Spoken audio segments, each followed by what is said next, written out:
NCAA champion. Chad. Okay. Are you on me? Oh, how does it feel? Great. I'm still in shock. Words are hard to describe. I knew I could do it, but then actually doing it is another thing. And it felt really good to come back and do it at Hayward the first time back.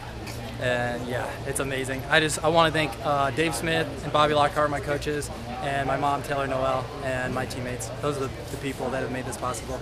The pace was pretty pedestrian to begin with, but at the Bell Lab, everyone kind of went. How confident were you that you could do it? I felt pretty confident the further the race went, and I just knew that like I've had every type of race this year, especially like really, really slow, really, really fast, anything I was ready for.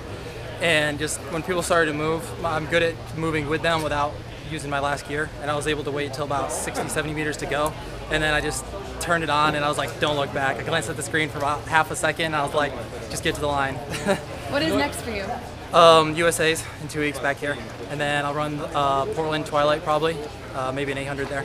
Yep. I know you started your career here, but what made it so special to come back and win here? Just, I don't know, coming back and winning at Hayward's pretty special, and it's just like, having left Oregon, I wanted to prove I could do it somewhere else too, and to come back in front of the Oregon faithful and win felt pretty good. And it feels amazing. Why did you end up transferring? It just wasn't a good fit for me.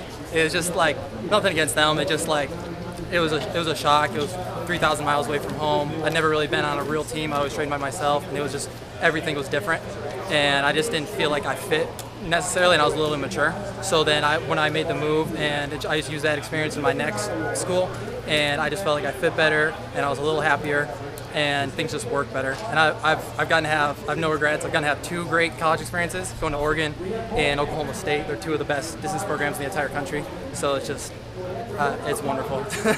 Congratulations. During the middle of the race, did you have the idea that it was going to be a very slow one? Because it looked like you moved up towards the front and sort of settled. Yeah, I really had no idea because there's a bunch of different guys who all love to use different tactics. Jordy Williams is unbelievably fast at the end of races, like he showed at Penn Relays. So is Peter Callahan, so is Zach Perkins, and then you've got Serratos, who loves to just make a bold move in the middle and make it hurt for everybody.